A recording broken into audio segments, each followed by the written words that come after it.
আমাদের তরুণ প্রজন্মের স্বপ্ন অতীতের যে কোনো প্রজন্মের স্বপ্নের চাইতে দুঃসাহসী।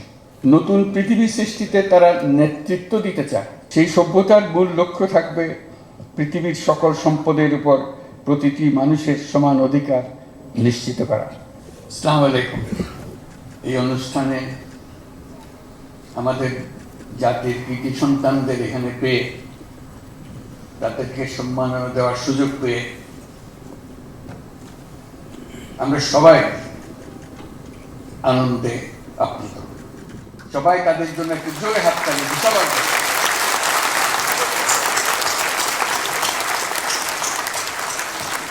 বিশেষ করে নারী ফুটবল টিমের জন্য। তারা আমাদের হৃদয়ে স্থায়ীভাবে আসন নিয়েছে। তারা আমাদের জাতিকে বিশেষভাবে উদ্বুদ্ধ করছে, সেজন্য আমরা তাদের প্রতি কৃতজ্ঞ।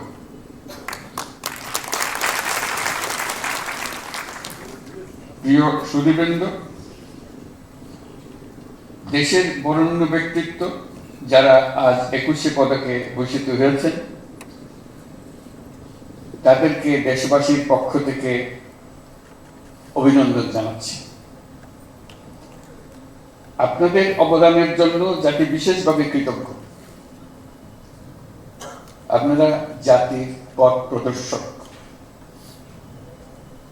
আপনাদের অবদানে উদ্বুদ্ধ হয়ে জাতি দৃঢ় বিশ্বাসে জাতিপুঞ্জের মজলিসে ক্রমাগতভাবে উন্নততর অবস্থানে নিজেকে প্রতিষ্ঠিত করবে। গত বছরের 5ই আগস্ট ছাত্র শ্রমিক জনতার অভ্যুত্থানের মধ্য দিয়ে আমরা পেয়েছি এক নতুন বাংলাদেশ। এই বিজয়ের মধ্য দিয়ে সুযোগ এসছে এই নতুন বাংলাদেশ নির্মাণের।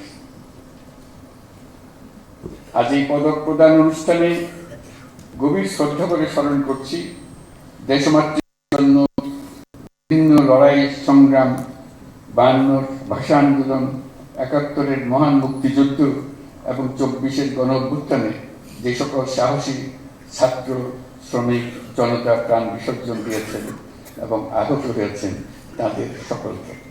এবারের অমর একুশে নতুন তাৎপর্য নিয়ে আমাদের সামনে উপস্থিত হয়েছে। আমরা জানি 21শে ফেব্রুয়ারি আমাদের আত্মপরিচয়ের অবিনাশী স্মারক। আমাদের স্বাধিকার চেতনার প্রাণ প্রবাহ 21শে ফেব্রুয়ারি। 1952 সালের এই ফেব্রুয়ারি মাসেই রাষ্ট্রভাষা প্রশ্নে পাকিস্তানি শাসকদের চাপিয়ে দেওয়া অন্যায় সিদ্ধান্তের প্রতিবাদে রুখে দাঁড়িয়েছিল ছাত্র সমাজ। ঢাকার রাজপথে বুকের তাজা রক্ত ঢেলে বাংলা ভাষাকে রাষ্ট্রভাষা হিসেবে প্রতিষ্ঠিত করেছিল।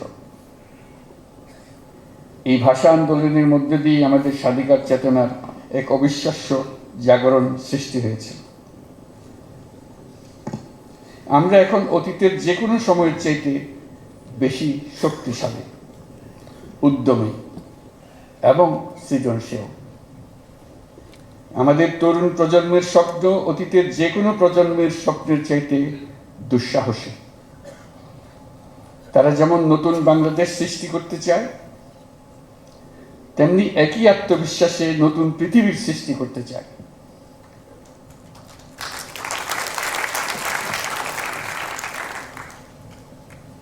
নতুন পৃথিবী সৃষ্টিতে তারা নেতৃত্ব দিতে চায়। সেই নেতৃত্ব দেওয়ার জন্য তারা প্রস্তুত। ছেলেরাও প্রস্তুত, মেয়েরাও প্রস্তুত। তারা ঘুণে ধরা আত্মবিনাশী সভ্যতার বন্ধন মুক্ত হয়ে তাদের স্বপ্নের নতুন সভ্যতা গড়তে চায়।